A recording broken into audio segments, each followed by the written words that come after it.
Welcome to the Wild Sacred Journey podcast. I'm your host, Kate Powell. In a world where humans who feel vibrant, whole, and fully alive seem to be increasingly rare, where burnout and brokenness seem to be increasingly the norm, both in individuals and our larger ecosystems, it seems worth exploring how did we get here? And more importantly, what perspectives or what cultural practices or what spiritual, ancestral, or animist wisdom processes might help us stay true to the spark and rhythm of our aliveness on this wild, heartbreaking, but ultimately rare and precious life. Thank you for being here. May these conversations help us to stay human in the face of dehumanizing forces. May they nourish our wild, tender hearts, and may they plant seeds which flourish into a more regenerative and vibrant future.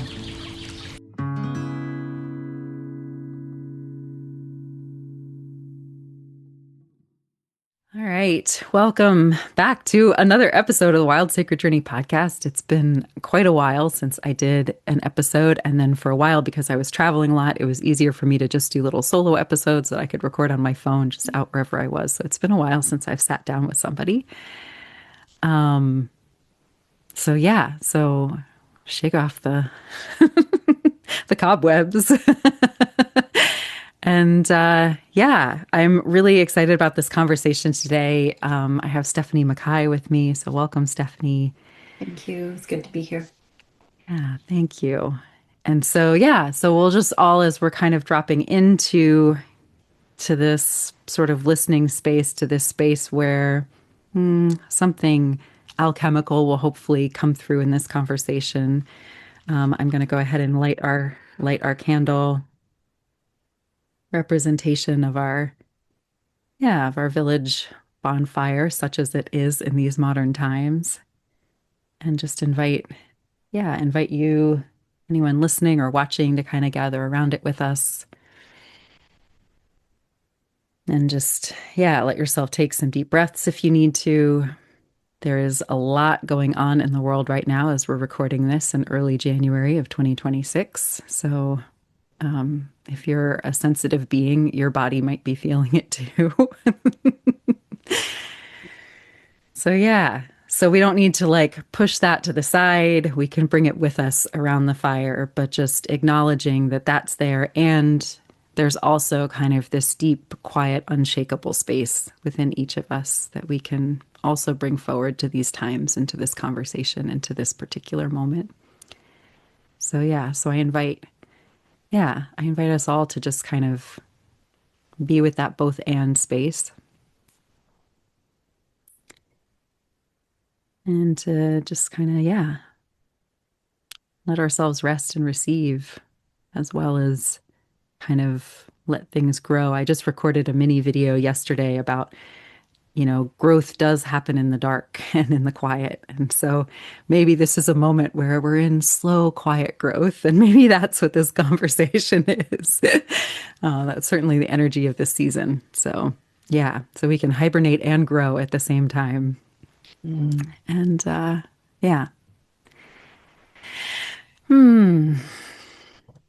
So part of why I'm really excited to have this conversation today and to have Stephanie here is, it's funny, I've been remembering in the last couple of years that when I was a little kid, probably, I don't know, 8, 9 years old, every time my parents would have a dinner party, I would go around the room and I would make every adult in the room tell me a story from their childhood. And I would like title them. So there'd be things like Aunt Jill and the Big Wave and like Julia and the Big Wee and like all these like silly things. And then I would have them memorized within one hearing, and I would then tell the stories back to people, and I would do that like at the next dinner party, and I would have these stories to pull out that were my parents' friends' childhood stories. And then somewhere along the way, like oral storytelling kind of became writing, because that's sort of what school teaches us. And then theater and drama and kind of working with scripts and, scenes. And so it's only really been within the last couple of years that I would say oral storytelling has really like come back into my life. And I'm kind of reawakening to that part of me that I'm now remembering has probably been with me like my whole life. And and so as I've kind of been getting back into these stories, and we'll probably get into some of this in the conversation, but, when we start getting into fairy tales and old myths, I mean, I went through a period where I was like, are these stories even relevant? Are they even good? Like, what morals are they actually telling us? Like, is this even like a, modern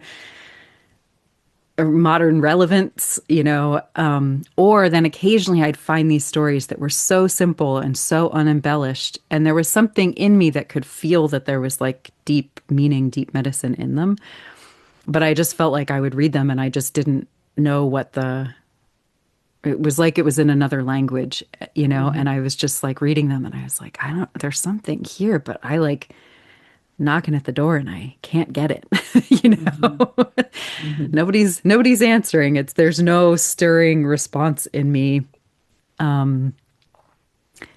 And it's funny because as I was actually sitting kind of with this conversation and knowing it was coming up like last night and this morning and in the last couple days, something occurred to me where I was like, I wonder if in trying to keep those stories alive, whether the really paring them down to just the coded words and none of the other stuff was actually like part of how our ancestors kind of did that so that they'd slide under the radar. Like there was nothing, like they were just stripped down to the bones. And so you just kind of you don't get rid of them because there's nothing there that would offend anybody to be gotten rid of. But there's not anything that really grabs you either unless you know how to recognize those words. So anyway, I might be getting ahead of our of our conversation there, I've but got lots to say about that if we get yeah. turn to it, but we'll Okay. let you keep going. Yeah. Well, we can definitely, yeah. Yeah, well, let me just go ahead. So anyway, that's my frame up. So as I've kind of been getting into back into stories, I've been encountering more and more of those stories. And so Tad Hargrave, who I've had on this podcast, he's actually been on twice now. The first time talking about ancestry and marketing. Second time he came with Kakisimo Asqueyu and we were talking Hmm. about story and culture. So that was a really lovely conversation that I got to have with both of them.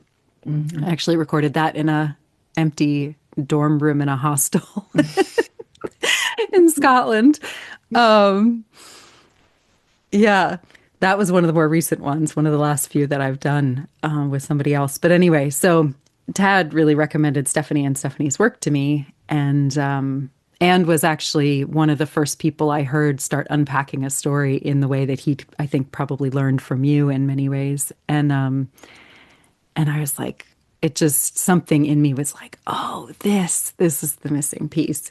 Hmm. And through that, then I've found ways that, stories seem to want to weave back into ceremony work and seem to kind of be connecting me in deeper with the land. And there's been this sort of flourishing of that within these other practices of ancestral wisdom technologies and protocols that I've kind of been on a journey with for longer.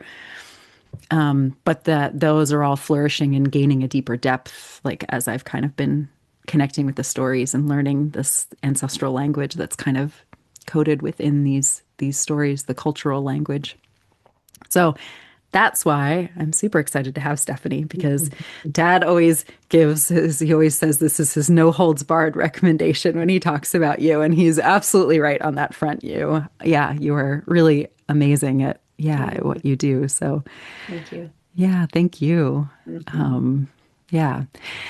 So I'll quickly get through your bio and then we'll get into the conversation. So yeah, so Stephanie's bio, Stephanie MacKay is a mythologist, wilderness guide, and cultural craftswoman devoted to the long, slow work of remembering how to belong to land, to lineage, to story, and to each other. As founder and director of Fianna Wilderness School, she spent the past 15 plus years guiding rites of passage, seasonal myth circles, and mentoring individuals through their initiatory journey. Stephanie's work braids together her European ancestry, years of deep study with Martine Prechtel and the Animas Valley Institute, and a fierce love of story as medicine. She's dedicated to uncovering the vestiges of intact cultural origins within the body of ancient European stories. Drawing from the wellspring of these old mythologies, she seeks to uncover the hidden pathways that lead us to our cultural origins, reviving traditions long forgotten and reawakening the deep cultural wisdom carried in our bones. Whether she's guiding wilderness quests, tending seasonal myth circles, or walking the long road of cultural regeneration, Stephanie's devotion is to the deep remembering of who we are and how we belong through mythic threads that call us back into sacred relationship with the land. So, woo, yeah. I like reading that. I'm like, so many common threads. So anyway, between like what I feel like my soul, my passion, yeah, is and Yeah, yours. So yeah, thank you great. again. Yeah. Yeah, it's great to be here. Thank you. Thank you Mm, for having me. yeah. Yeah.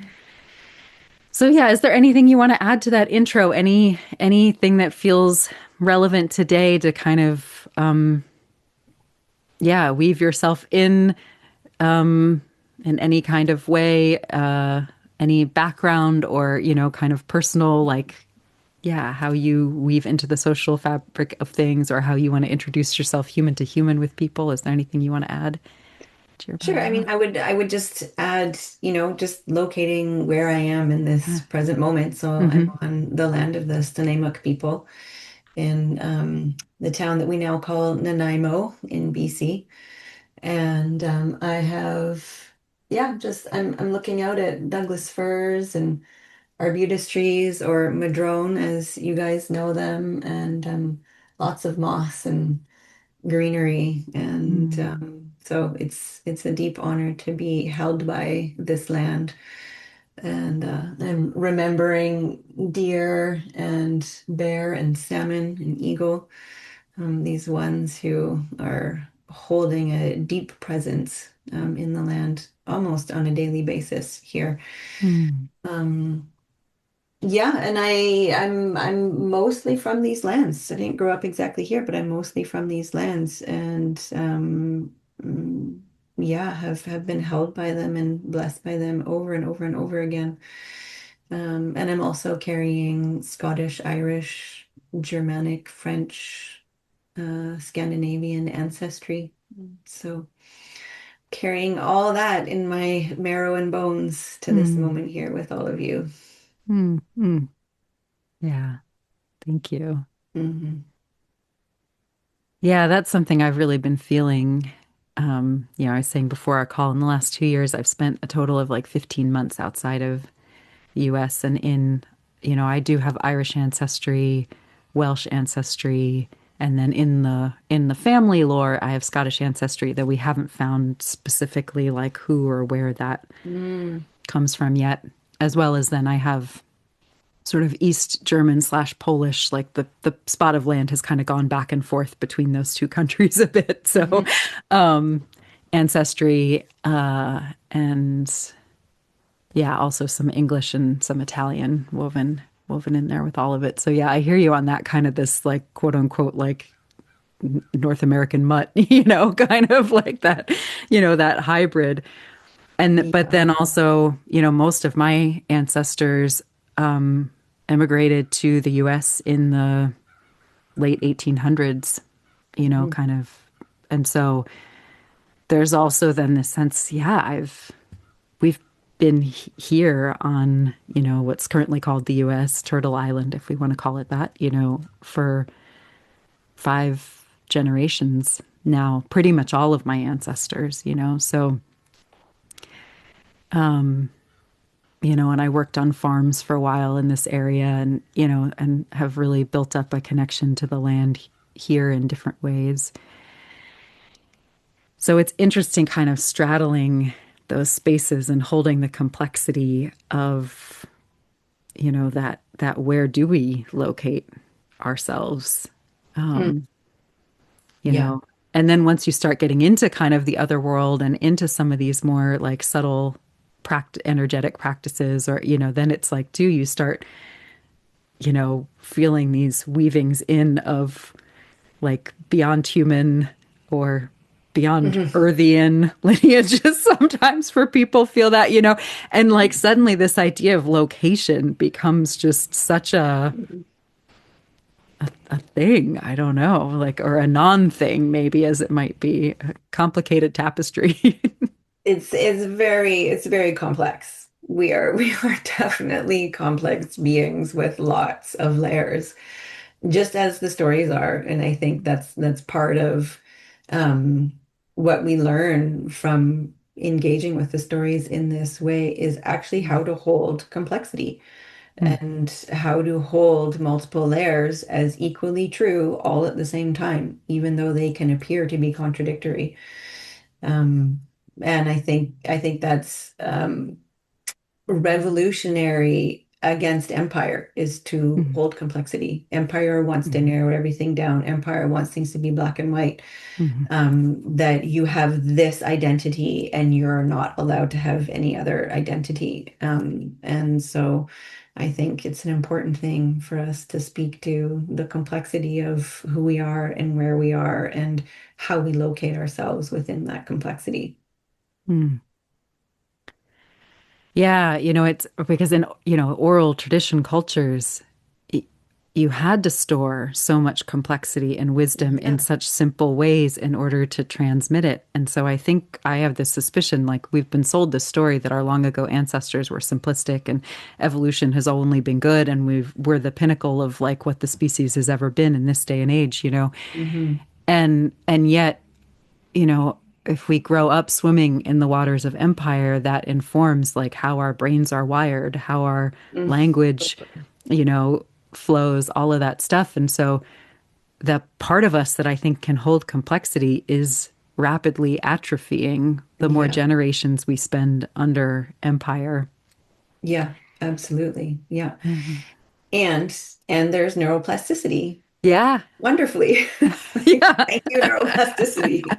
Yeah. That that it all is not lost. And Mm, that there's neuroplasticity, but then you meet neuroplasticity with the ancestral memory that's in our DNA, that's in our marrow, that's in our bones.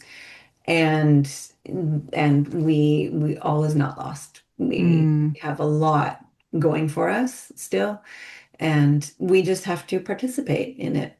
And which, of course, there's also a lot of forces against us participating mhm, in it, and it's hard. So it's sort of simple to say, well, we just need to participate in, the complexity.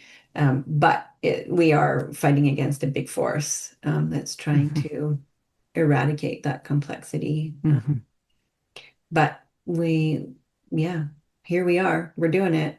mhm, So mhm. yeah, it feels good. Somehow, some way. Yeah. Yeah. Yeah.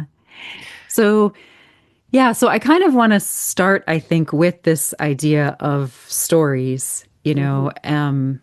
because I'm noticing that it's kind of a word that's taken.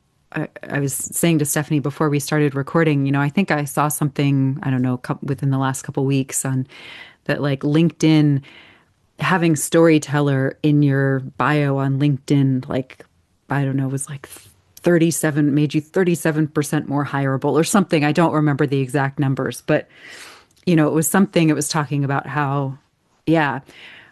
But then I'm aware that much of what in that modern business world we're calling storytelling is actually branding.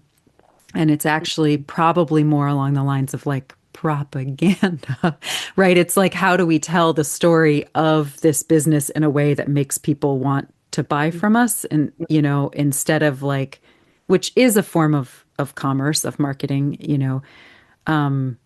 But anyway, so I'm aware that there's kind of that idea of stories within the sort of spiritual and wellness worlds at this point. Stories have kind of gotten a bad rap, right? It's like, oh, that's just your story. Like, get rid of your Right. story, you Hmm. know, as if story and what's actually happening are somehow not like are actually working against each other or something like that.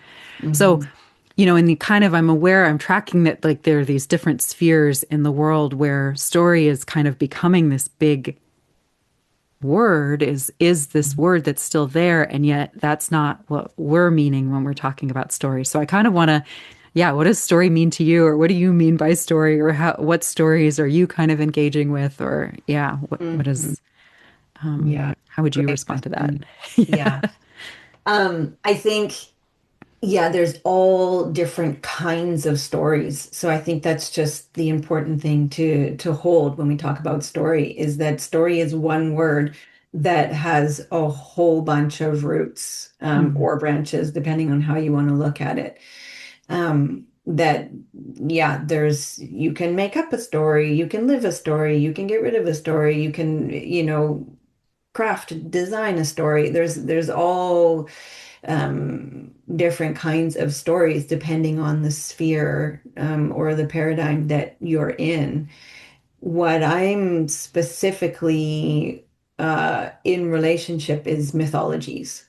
And so mythologies are stories, but they're not stories in the sense that they were created by humans or that they were created in this mm, time or even at a particular time. mhm, Their mythologies and culture is born from them or with them, but they're stories that are not created by a human mind or a human heart or even a human soul. mm, They are of the land. They will always be of the land. And whether we remember them or not, they are still always there. They certainly are nourished by our remembering, but yeah, they exist um, on their own, regardless of our attention to them or not. And I say that, but I have this little voice of like, be careful saying that because again, there is an important relationship that we mm, have with them, mm, and they long to be remembered. They long for our attention. They long for this reciprocal relationship of feeding. Um, and they again, they're not human creations. mhm. Yeah, it's funny. I was sort of leading a gathering. Um, it was a well, it was intended to be a little bit of a fire ceremony, and it was one of those that never quite got into ceremony. So it was a lovely gathering. People really got something from it. So I'm not knocking what unfolded that night, but it never quite became ceremony. Mm-hmm. But it was interesting because yeah, I shared a couple stories that are really more kind of in the folk tale, fairy tale category. I would say less Hmm. in kind of the myth, the bigger myth category, but still, especially the folk tale being one that exists outside of being able to be named, like who created it. Like it wasn't really it's not created by anybody necessarily, or certainly there's no record of that. That's not how people treated stories. And Hmm. afterwards, one woman kept asking, like, well, where can I find these stories? Like, what books, who wrote them? And I kept trying to be like, nobody wrote them. Like, I can Yeah. share with you who's transcribed them that I've like found them through, and I can share with you the oral storytellers that I've heard them from. And if they have Mhm. podcasts or, whatever, I can share that with you. But, it's such a strange thing for most of our modern brains to try and understand Hmm. that creativity is not a specific form of genius, and it's not unique to humans, and it's not like that Hmm. it's life force energy. And Hmm. yeah. Yeah, it's such a mysterious thing that mythologies are simultaneously an incredibly powerful umbilical cord to our origins, Mm, and yet we have no idea but their origins are entirely mysterious. Like mm, they just came out of the mist, and mm-hmm, there they are. And we can't possibly go back to, well, when was it, created, or when was it written? We can go back to when it was first written down, yes, but the oral receiving of them, in relationship with the land is entirely mysterious. And mm, yet they hold this very important, as I say, umbilical cord to our origins, to mm-hmm, a rooting, a cultural rooting for us in our mm-hmm, lives. mm-hmm, mm-hmm. Yeah, I had a couple threads there that I'm like, ooh, ooh, ooh. Mhm. um, but I'll stick with this one to start with at least. Yeah, so when I had Tad and Kikisimo Esqueyu on, and Kikisimo Esqueyu was speaking about culture as being, actually given to us from the land, on loan to us from the land. Yeah. And I think that that's also another way that our modern brains kind of get snagged because we think of culture as being what we create. Yeah. So it's like the art we create or Yeah. the clothing or the this or the that.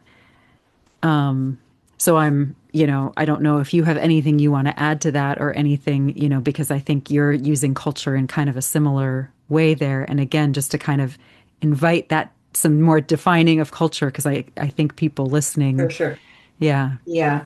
Yeah, I'm more and more on the verge of no longer using culture for Hmm. what we're in now, because we're in a non-culture right now. Yeah. Yeah. And when I use the word culture, I do mean something specifically that was born out of our marriage with the holy in nature, Mm, that the land and our relationship with the land and the holy that is the land, we came together in what is understood to be a marriage, and that the marriage has agreements, and mm, that culture is the upholding of those agreements mm, with our marriage to the land. Um, and I've spoken about this, in other places quite a bit, but that when we receive, let's just say millet or barley or our ancestral grain, like one thing is like, what is our ancestral grain? We look back and find our ancestral grain, and there, when we first started to receive that grain as a crop or as a being who we were tending, there was actually, it's in most mythologies, if we can find those stories of the origins of our relationship with the grain, it's a marriage, it's a love affair that happened. And sometimes it's a love affair with the grain itself, but sometimes it's a love affair with the holy being, and the grain is the child of that mm, union. mm, But then we receive that grain, and as we receive the grain, there's, protocol. There's all kinds of like, we have to adorn our clothes with that grain, with, what we would call a symbol, which isn't actually a symbol. It's actually the manifestation of the grain itself mm, on our clothing, woven into our clothing. But we have to, embroider our clothing with the grain. We have to prepare it this certain way. These songs have to be sung with the grain, has to be, you know, planted at this particular time with the sun and the moon and all of the movement with the, all of these, pieces, these ceremonies have to be done, these offerings have to be given. That's human culture. And that mm, all came from, these are the agreements to receive year after year after year in a cyclical motion, the grain that was given to us or is given to us by the holy beings of the land. mm, That's culture. And that's what the stories hold. The stories are a part of that. The stories are often the ceremonies that were, embodied to address the agreements with the holy. What we live in now is human created. So it's not a culture in that sense. We're not, you know, upholding the agreements in the mhm, world that we have right now. Um, so it's different. And we have with the agreements with an intact culture, we have a responsibility. We have an ongoing seasonal cyclical responsibility, which is beautiful. It also holds us. It's this incredible holding mm, um, as we go through our lives. And the holding is different at each stage of life, but regardless, the holding is there the whole time. And in our current non-culture, we don't have that same holding. mm. Yeah, I just want to leave a little space for a moment for like the emotion that I don't, Yeah. might be coming up for people as they listen to this because man, there can be a lot with that. not having that culture, not having that holding, Yeah. and not having that responsibility too. I think responsibility has almost become a bad word in modern Yeah. times. Yeah. People, it's like everybody wants to not have a responsibility. And, I have an episode where I was kind of like just riffing on like this idea that was kind of occurring to me in the moment. It was right around my birthday, and I was kind of sitting with like what it means to be here and to be incarnated, and this Yeah. question of like mattering, and like to be brought into matter means we matter, Yes. and that if we can really lean into that, then there is a responsibility. And to have matter is to then be in this world of cause and effect, of Mm-hmm. action and consequence, and that then the responsibility of stewarding that. And I said something, it just kind of popped out of my mouth like, a couple months ago, again, in kind of in a gathering, more of a fire ceremony. And that, and someone was like, wait, can you repeat that, and can you say more about it? And I was like, oh yeah. But it was this idea that what was coming to me in that moment was that, you know we tend to think in modern times of being human as just this species, as a category, kind of like what we were talking about earlier, just like, okay, this little box, and it has Mm-hmm. these different attributes, and anything that has those attributes ends up in the box, and anything that doesn't ends up in a different box. Mm-hmm. But that I have this suspicion that our longer ago ancestors might have understood being human as actually a role, and that it's a ecological niche in the ecosystem. Mm-hmm. And it's the being human is being someone who then upholds this culture and agrees to abide by the agreements Mm-hmm. that have kind of been invoked on our behalf, by where the land meets the subtle realm of spirit, meets, you know, the offspring of that, which is us, which is the grain, which is like all life. Mm-hmm. Yeah, I don't know if that takes you anywhere, but Yeah, absolutely. I think the responsibility piece is huge, and I think it's possible that what we actually don't want is the kind of responsibility that's being asked of us right now mm, mm, within Empire. mhm.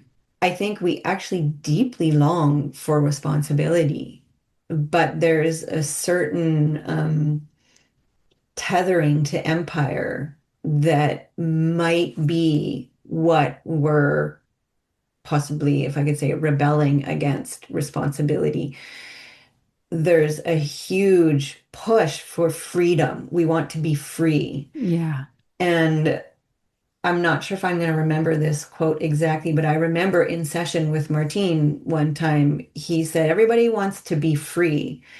But to be free, to truly be free, is to be deeply in bondage to the natural world. Mm, So if we actually hold our responsibility with the natural world, that's what freedom is. Freedom is not an absence of responsibility if we're looking at, our natural way of being. There is no natural person that is free from responsibility. It's mhm, impossible. mhm. So, it's coming back to that place of what are we actually responsible for, Yeah. and what responsibility are we actually longing for? Mm. And what does freedom actually mean? It does mean being in total union. Martine used the word bondage or bond, but we could use a different word. It means being in union with the natural world and being a part of the web. And I Yeah. think I think that's the piece, is that yeah, we are there's we have been, we are now, and we always will be a part of the web of life. We can't get away from that. And I think there's been this over the past few thousand years, there's been this push to get away from our, part in, the web of life. But Hmm. we see we're still a part of it, and we just can't get out of that web of life. Yeah. And yeah, so there's no separation. Is we are a part of it, and we have a responsibility. Every Yeah. being has a responsibility within the web of life, and it's Yeah. complex. It Yeah. asks a lot of us, but it is what it means to be a being of matter, on this big being of matter that we call Earth. Hmm. Yeah, One of the things I find myself sort of saying a lot is that, animism, which is this understanding that everything is conscious and everything is alive and everything has spirit, requires us to then understand that everything is relationship, yeah. and empire teaches us that everything is resource. Hmm. Um, Hmm. and so we're there's a lot of relational skills that I think are atrophying along with sort of our ability for complexity, the longer we swim in these waters of empire because we're not recognizing that, this microphone in front of me, even though Yeah. it's man-made, is a being, and Hmm. and the responsibility of stewarding, like it's completely changed my relationship with my material things the more I go Yeah. into animism because I'm like, oh, if I like I actually have way too many there's way too many relationships in this room right now. Like I Yeah. cannot steward them all, you Yeah. know. Like this is beyond my capacity. It's like, right, okay, it's time to pare down because at that point then they just become it becomes excess. It becomes, hoarding in a lot of ways. That's great because that's exactly takes us back to the agreements, Mm-hmm. where agreements actually keep our lives small, Mm-hmm. beautiful, and complex. Mm. And because in order to uphold the agreements, we can only do so much. And so we don't go beyond our capacity to uphold the agreements. Yeah. As soon as we shift into entitlement and resource, we no longer have the agreements. So then we can just keep consuming because we don't have to uphold the agreements anymore, or so Right. people think. Right. And so, Which yeah, is where go ahead. we end up in these really empty feeling forms of quote unquote freedom, Yeah, which are actually like us being completely untethered from relationship, yeah, from the things that actually feed our hearts and our souls. Sorry, yeah. What were yeah, you going to say? Yeah. yeah, exactly. I don't know, but Yeah. just yes, to come to look at our computers, look at our cars. When we're pumping our gas, can we take a moment just to remember, that we don't know the origins of where this gas came from, but that this gas has an ancient origins, and that this gas did not ask to be, on this path, did not ask to be, Mm-hmm. pumped and, taken from the ground. So even that, it's a small thing. It brings up grief for Mm-hmm. sure. Mm-hmm. And that's often why we don't do these things, is because the Mm-hmm. grief is so huge. But yeah, if we can come back and even just start by acknowledging, I don't remember the agreements. I don't know what the agreements are, but I remember that I've forgotten you. And, Mm-hmm. will you please help me remember? And that's just a beautiful start right there, to acknowledge our computers and all of the things that we want to say, well, oh, I'm not a part of that. We're all a part of it.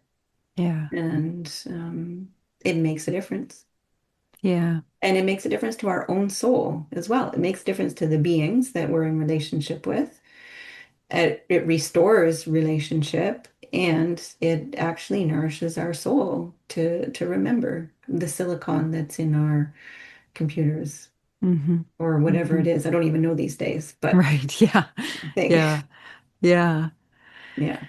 Yeah, because as you were speaking, about, yeah, when people, don't know where to start, sometimes it's because of Yeah. the grief gets in the way. And Yeah. and I was going to say, I was like, sometimes I think it's the loneliness too, because it requires just such an act of courage and like sort Yes. of choosing of self. And I don't mean that in like a sort of the me world that we're in these days, but like an unplugging from the machine and from kind of this just forward momentum that modern society kind of like has us on, which Hmm. is in many ways a choosing of self as a way of choosing the land, of choosing the holy, of choosing the ancestors, of choosing, like the Hmm. ones who come before and the ones who will come Yeah. later.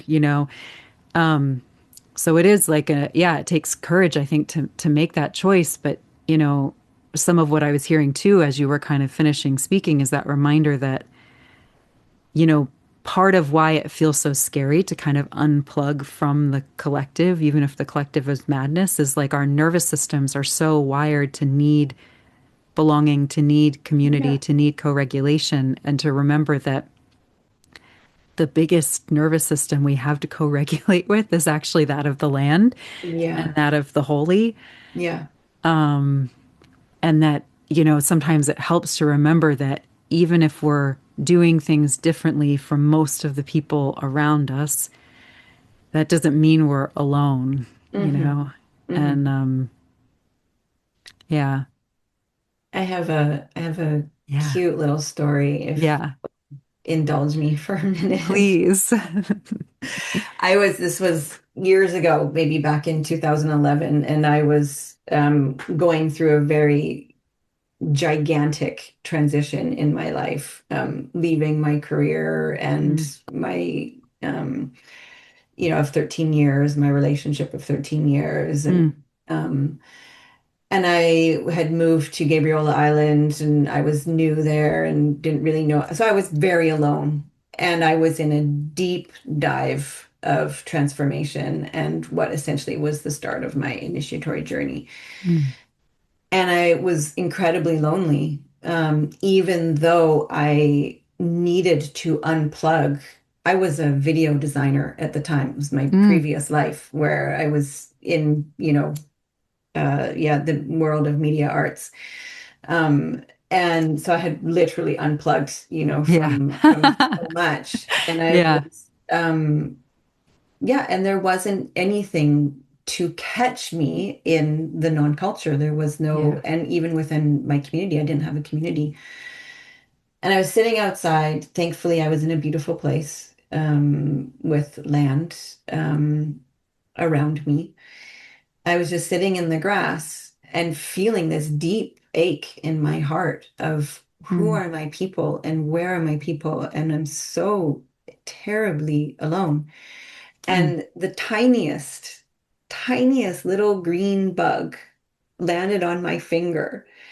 And I brought this little green bug right up to my face and we had a moment we shared and it was so clear to me that mm, you're my community. This is my community. The land is my community. mm, And it like that moment, all the loneliness disappeared. And I was held so mm, profoundly by the land for the next several years and still am of my life. So it was so simple. We don't need to have these big grand, like I rode on the back of an orca whale, or, like yeah. I curled up next to a grizzly bear. It's like those are amazing too, but it's like Yeah. it can happen it was this tiny little green bug that let me know that I was surrounded by my community, by the Mm, land. And it changed everything. mm, And we are social creatures. yeah. So Yeah. we do need each other. We Yeah. 100%. There is a time in our initiation where the land is the one. Mm, mm, And that's meant to be, but we have to mhm, come back to our community. mhm, mhm. And so it's important to know that. Yeah. Yeah. Thanks for bringing that in. Yeah. Yeah. I love that story. I was having just, I mean, even within the last 3 months or so, yeah, I was having a day where I was just kind of feeling that pain of just like Hmm. feeling like, I'm just tired of going it alone and this, that, and the other thing. And I was house and pet sitting for a friend of mine at the time. So I took the dog out for a walk and I was just having my like lonely moment. And then all of a sudden I like sort of started laughing because I'm walking through this woods. I'm Mhm. surrounded by Mhm. trees, like thousands and thousands of trees. And I kind of like heard them kind of like being like, hey, Yeah. like, bitch, we're literally in your lungs. Like, like how can you feel alone? Like we're sharing breath. Like, how much more intimate and Yeah, connected do you get? And I was like, exactly. fair enough. Sorry. Yes. I fell into the human trap again. Yeah.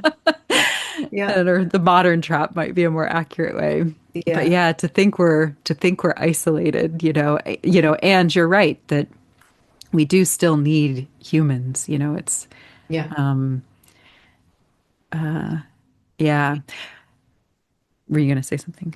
I was just going to say we need humans and there's a loneliness that no human can touch. Yeah. There's a loneliness that no human can satisfy, and that's the place for the land, for the holy, Hmm. Hmm. for the something beyond.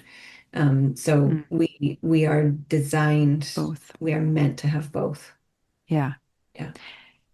And I've been reading a lot of stuff around like some of the feminine mystics recently, Mm, and I think there's also a loneliness that's never going to feel satisfied. I mean, mm, even by the holy as it comes through the land, yeah. because there's, as long as we're incarnated, we are somewhat separate from Hmm. the great oneness, Hmm.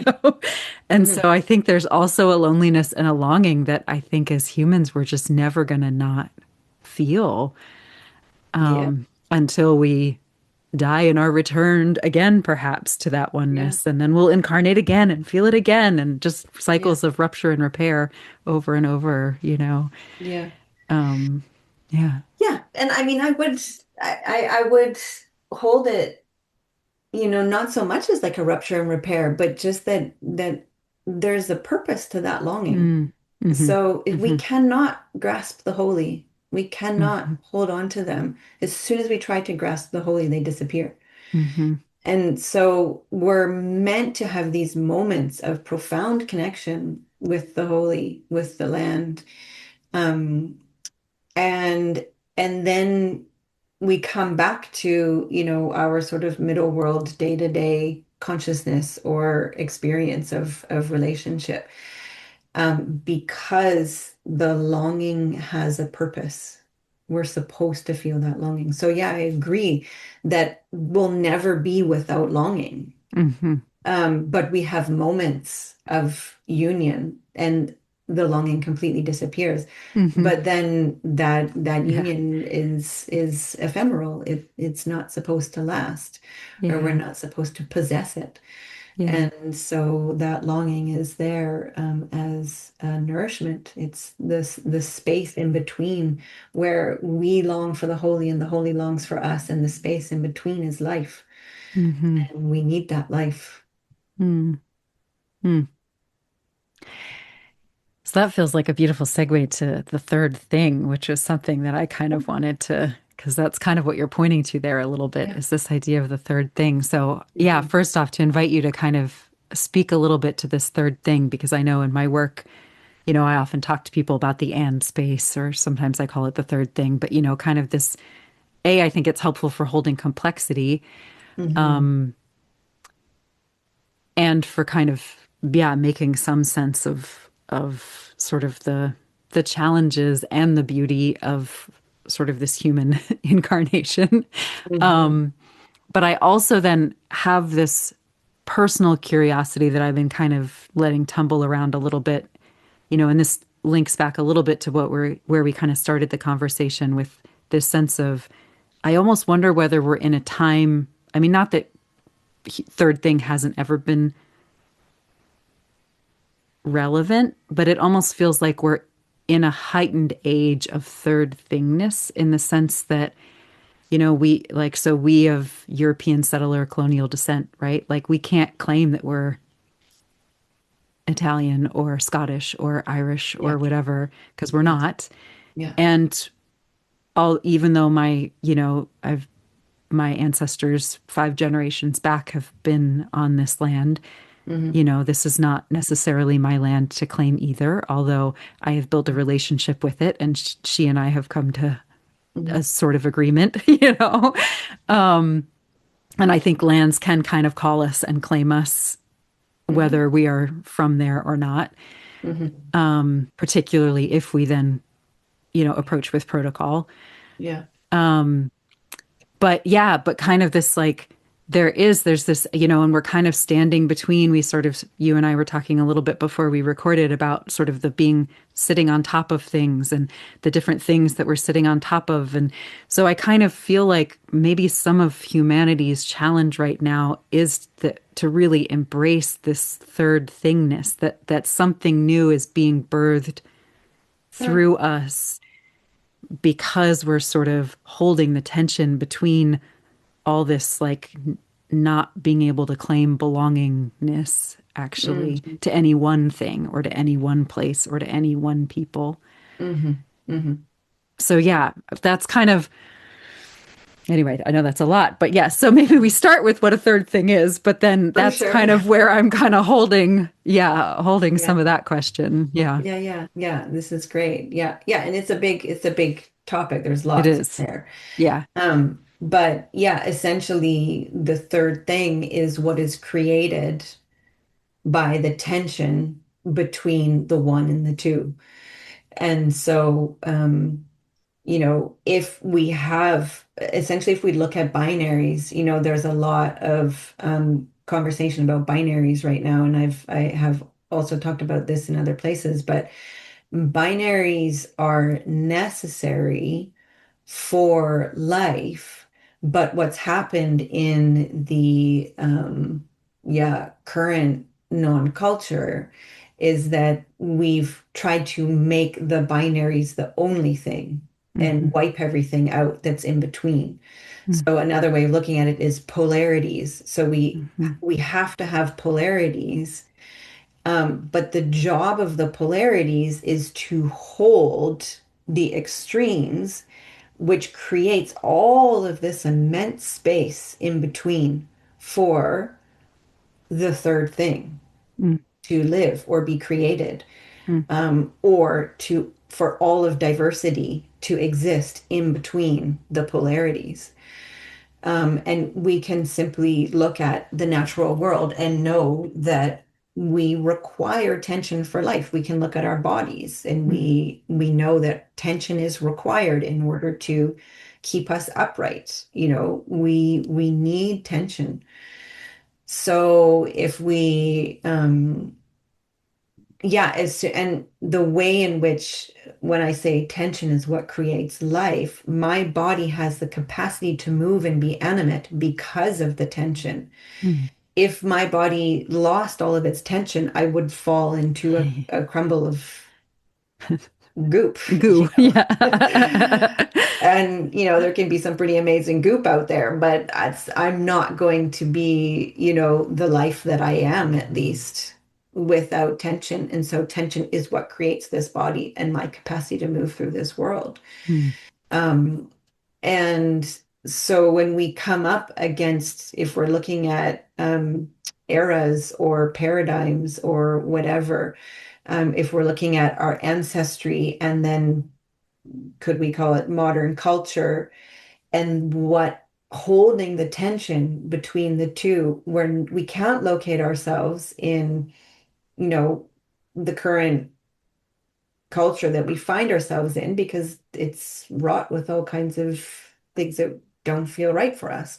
Hmm. We can't locate ourselves in that, but we can't locate ourselves in our ancestry because we've lost it. We no longer have an intact culture from our Hmm. ancestry.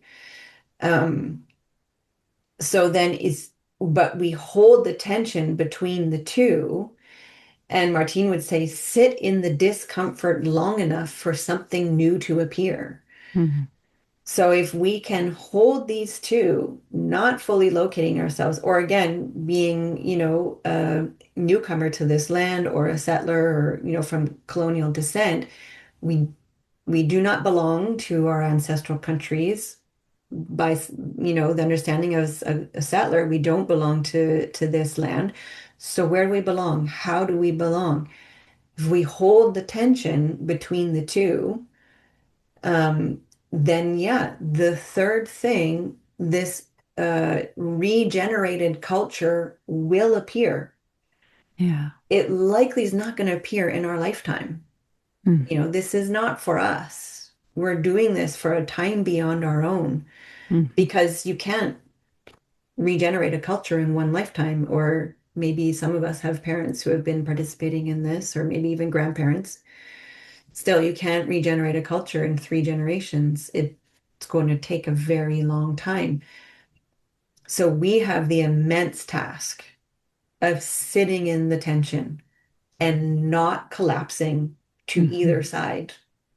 mm, And but um staying yeah. relational with both sides Yeah. to create something new, to create a culture worth living for. And I say, Mhm, mm. Yeah. A story, an anecdote that I was thinking of kind of earlier, and one of the things that you shared, and yeah, is kind of coming up again. And because I think some of what also that skill of holding that tension, that mm-hmm, third thing tension, is also like then recultivating, reconnecting with sort of these alternate ways of knowing. mm-hmm, Because it reminds me too of kind of what you were saying earlier about, yeah, the myths coming forward from the mist, and nobody really knows where they came from or when they started, mm-hmm, but I imagine that some of it was through sitting with the tension of not this anymore and not yet that, mm-hmm, because I think humans are kind of always holding mm-hmm, that that between space. mm-hmm, And I was remembering, yeah, there was a story I heard in art history class one time in college, and I don't remember the details of who the anthropologist was or whatever. But anyway, an anthropologist, a white, I think probably from the US anthropologist, had gone down to some South American, I suspect it was South American, but anyway, maybe Central. This is where the details are really fuzzy. But yeah, anyway, some group of people, indigenous people who had remained sort of secluded from contact with the mm-hmm, West. And so their culture was still deeply, deeply intact. And he'd gone and was, studying and also participating in plant medicine ceremonies. And, he was trying to ask them, you know, about the plant medicine ceremonies. And they were like, oh, well, it's just the building blocks of life. mm-hmm, And he was like, oh, and he was like, well, can you draw these building blocks of life for me? Or how do you conceive of it? And they drew him a double helix, you know, and wow, these are people with, no microscopes, no connection to amazing, Western science as we conceive of it and as it's mm-hmm, become, and, no contact with the outside to kind of be influenced by that. And so he kept trying to kind of ask, well, like, where did you get that from? And they were like, well, the plants told us, you know, yeah, this is what the plants show us, and this is what they tell us. And so, and again, like his mind was like totally blown by that. And I think for most of us in the West, our minds are blown by that. But there are these alternate, we've been done such a disservice historically when these alternate ways of knowing mm-hmm, kind of got pushed to the side, and there was a campaign to sort of undermine them. mm-hmm, And so it seems like those are some of the skills that we'll need to kind of bring back in these times, because, what I'm mm-hmm, hearing is you're kind of speaking to that of sitting in the tension and over generations, letting something new come through, is that this is probably another moment when maybe a whole new mythology is going to birth through, because it's going to have to help us know how to reconcile AI and modern technology and all of these things with the land and with like what are the protocols now for for holding our space in this ecosystem when we're also bridging these technology and analog kind of spaces. Like that's another tension that we're kind of holding. And um yeah, so I'm aware of our time, Yeah. but I kind of feel like just and again, this is sort of maybe another big topic, but this does feel like one of the things I had been interested in also kind of asking about, because it feels like it ties all this together and might be a way to kind of start to land things, is kind of this concept of cosmology, because that's a piece too that I feel like we've lost somewhere along the way, along with culture. And along with that, then, is any sense of a shared story that we're buying into or that we believe in. And so, along with this, like needing to kind of remember the skills of alternate ways of knowing, is also being able to discern when we're in that fragmented space of like just making things up versus like when it's something that's actually coming from the land. Hmm. And in my head, there's a connection there with cosmology. And maybe my brain's the only one that's making that connection. I don't know if you're kind of somewhat picking up what I'm putting down, but Yeah, I think so. And okay. you can redirect me if I'm not, but I Okay. think so. Yeah, I think the reason why I am so dedicated to mythology is because I believe that the stories carry the seeds for regenerative culture. Mm, So I think, yeah, or they carry the cosmology of our ancestors. mm, And so if we're looking at regenerating a culture, it's it's the important piece is that we're regenerating it. It's not we're creating it. right. We're actually what I'm hoping we're moving towards is creating the conditions within which that culture will grow. Hmm. Hmm. Um, and and yeah, the cosmology of a people is what holds the people. It's, Hmm. cosmology, culture, I think, there's not a huge distinction. Okay. Um, and uh, it's essentially the web that holds the people in the greater web. It's like the web within the web. Um, I think it's necessary to create something that is real. And and so that's why, again, holding the tension of ancestry and Hmm. today, not to wipe out ancestry. Everybody's like, well, how is our ancestry relative? Well, how is it not relative? Like Yeah. the stories are unfolding today and will unfold forever into the future. There's the layering that's been put on them is perhaps not relevant. Like, the last story I did was The Feather of Finnis the Falcon, which comes from what's now Russia and is talking about czars. Maybe that's the czar is not relevant. Maybe, I don't know.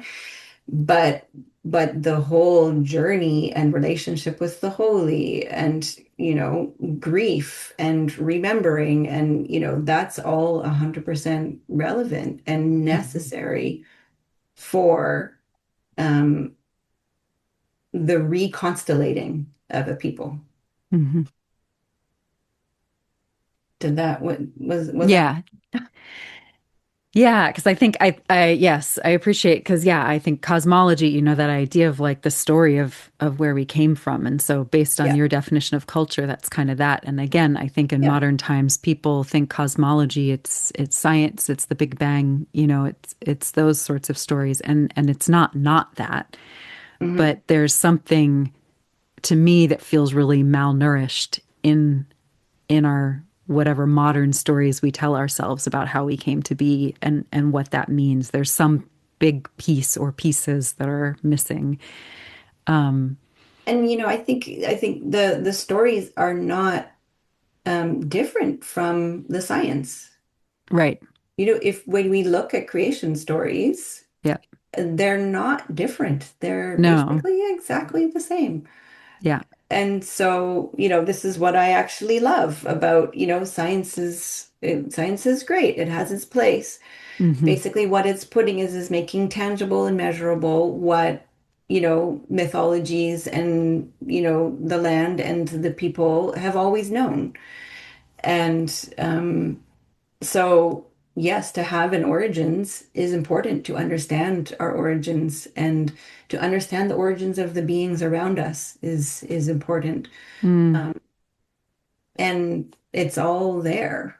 Hmm. And that's what I love about the stories is, we Yeah. do, and I even use the word lost too. Like we all talk about how it's, oh gosh, we've lost so much and we're just, floating in this, void of non-culture now, but we're actually not. The Yeah. stories have, I mean, you've sat in sessions with me Yep. and Yep. I hope you have that experience of Yep. that the teachings are right there. It's right Yeah. there in the stories. And thankfully, we have people like Martine who are willing to teach us how to see that they're right there. Our culture is Hmm. right there.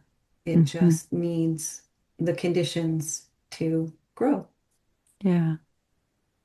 So that's a beautiful segue to kind of talk about your work. And also, I'm not sure, is that when I was sort of speaking earlier about the stripping away, the ancestors to keep the stories alive, the stripping away to be the really bare bones? I don't know if this, you had something, I don't know if this connects back to that because there's something about the layers that we're kind of talking about here. And if not, that's okay. We can kind of let it go. But yeah, if there's, I remember that we'd sort of joked about maybe Yeah, circling back to that. So if you want to, if there's anything that's you want to okay. I say about mean, that, yeah, you're good. that's really just, yeah, the stories have shifted and changed Yeah. in order to survive. Yeah. Like in The Feather of Phineas the Falcon, they're talking about the Tsar and the Tsar's daughter. And it's not, you go back further, it's not the Tsar's daughter, it was Hmm. actually, she's the Lady of Death, Hmm. but as each, um, dominant force comes in, the layer of that dominant force gets put on the story so that the story can survive. Yeah. But you just flip it upside down or take out Czar and think about, well, who is she the daughter of, or what role is she playing? Hmm. Where are they? And you get a deeper understanding of who they actually are. So the yeah, the beauty and the immensity of the stories is all still in there. Yeah. Just took on the clothing of the dominant force so that they could survive. Yeah. Yeah. Beautiful. Yeah. Yeah. Thank you. Mhm. So, yeah. So, if you want to sort of check this out, if anything in this conversation has kind of like piqued your interest or, this, yeah, you're just curious about, because I've been speaking to people recently who are like, oh, I just, like, I don't even know who my ancestors were or where they were from to even begin to reconnect with them. And so I sort of often say, if you don't know where to start, just starting to practice animism is a good way because wherever in the world they came from, they practiced some form of animism. So just start to look at the world as if it's conscious and alive and sacred, and you'll probably be okay. you know? But yeah, if for people who then want to take the next step with that and start sort of participating in and being nourished by sort of this work to regenerate culture, you've talked about stories as seed jars, so kind of the taking these dormant seeds and putting them back in the soil of our bodies and our imaginations and everything else so that they can kind of hopefully take root and start to bloom again in the world. Mhm. So yeah, if anybody listening wants to or watching wants to connect in with that, Stephanie, you have well, you have in-person myth clubs if there's anybody near you up in Canada, Mm. currently called Canada, Mhm. and there are online myth clubs for people elsewhere in the world, which is how I've gotten to benefit from working with you. Yeah, absolutely. Yeah, so I have a couple online sessions coming up. The exact dates are on my website, but I know there's one January 17th, which might have already happened by the time this comes out. It might. I can see if I can get this out before then, Yeah, though, if that that would would be support that. amazing. Yeah. Yeah, so one in January, one in February. I think Those are it's up for registration so far. And then I will be adding more online stuff coming up. And of course, yeah, in person, but it's a bit of a trek for lots of people up to our little corner of the world here. So, but yeah. definitely online. So just at my on my website, people Mhm. can find out more information. And I also love, if people are experiencing their own initiatory journey, which can sometimes be incredibly disorienting and confusing. I do one-on-one mentoring as well. Also, if there's just a story that has captured you and you're longing to understand more about the story, I also do that as well, one-on-one. So, Oh, thanks. yeah, Yeah. Beautiful. Yeah. So stephaniemackay.ca, right? yeah, It's your website. Yeah. So, and I'll have that in the show notes yeah, for folks. great. But yeah, beautiful. Is there anything that kind of wants to be spoken into the space as we're kind of landing here? Mm. I think just a deep gratitude to the stories Mm, and for their living unfolding in the way in which they land in our hearts yeah. and the way they hold us and guide us. They certainly do for me. So Yeah. let's just bring the stories in and in that way and hold a deep gratitude. And also deep gratitude to you, Kate, for Mm, your journey and the ways in which you hold this work and this understanding and share with your people. So thank you. mm. Thank you. Mhm. Yeah. Deep gratitude to you for being here and Mm. yeah, and to the stories. Mm. I as you're kind of speaking to, we didn't end up, this isn't where the conversation went, but just to kind of plant the seed for people, and maybe this would be a follow-up conversation sometime, even if it's a quicker one. But yeah, just the difference to, in our modern world, when we talk about stories living out in our lives, it tends to be in a very psychological Mm. kind of thing. And I know I've heard you speak about this, and I know I've heard other people kind of speak to this a bit too, that what we're, and maybe people have kind of gotten some sense of it just from listening to our conversation, that we're talking about working with stories in a much deeper, this more cultural way, Mhm. which means that we're listening for the layers of where science was folded in, like knowing when to plant the grains and how to take care of them, right? Which Mhm. was also then spirituality, the ceremony, the matrimony, the union of the begetting of culture through the union of human with the other world, which was Yeah. then also like how to interact with each other in the community and how to organize the rhythms of the daily life, which was Mhm. then maybe also the psychology and the archetype of kind of like when we're hungry, when we're lonely, when we're, these different things that come up in humans and how to kind of work with those challenges. But I just wanted to name that for folks listening because, I think, like, for example, Women Who Run with Wolves, right? Such a profound and incredibly beautiful book. And she does bridge some of the psychology with some of the more cultural, but, a lot of the seminal works that I think most people would be more familiar with right now really stick in the Jungian psychology Yeah. kind of world. Yeah. And so I just wanted to name that too, that if people are like into that, but kind of have a sense that there might be more, that, yeah, that you're a great place to go to for that. That's great. Yeah, thank you for that distinction. Yeah. Or if you just really want to hang out in the psychology realm, don't come to me because Right, yes. that's not where I hang out. So yeah, it has its place and Yeah, it's just and I think that if you yeah, there's just this whole other, world of the culture of story and relationship that's there and really wanting to be remembered. So, yeah, yeah, thanks for reminding us all of that. yeah, no worries. Thank you. Yeah. All right. So for everyone listening and watching, thank you guys for yeah, carving out some time and joining us here. And that's I don't take that for granted. I know how full and how noisy our lives are these days. But I hope that, yeah, that there was something in this that kind of a resonance, maybe, even if not specific words, that kind of fed you in some sort of way. And so, yeah, so we just kind of begin to prepare ourselves to move away from, our village bonfire as represented by our candle. And so we just let ourselves take what's ours to take and leave what's ours to leave. And, trust that the ripples of this will kind of keep moving through us and through our lives. And that's enough. So yeah, so thank you everyone listening, and until next time. And again, thank you, Stephanie, Thanks, Kay.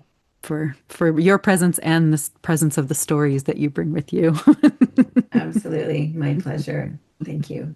Mm-hmm.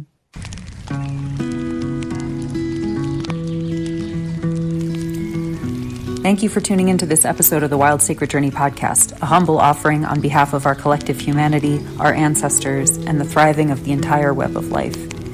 It's true that what we feed grows, so if you appreciate these types of conversations, please do what you can to help feed us in return. That may look like hiring or paying a guest you encounter here or myself, or if that's not a right fit at this time, you can share favorite episodes with friends, family, or on your own platforms in your own spheres of influence. Or, if time and energy are tight right now, there's always the old like, comment, or subscribe wherever you listen in. Any or all of those options feed and boost human-to-human types of content in a digital world increasingly driven by nervous system hijacking sound bites, oligarch-controlled algorithms, and viral opinions. May the humanity of these conversations spread wide through our human and digital webs. I appreciate you. Here's to a world where all life thrives. See you next time around the fire.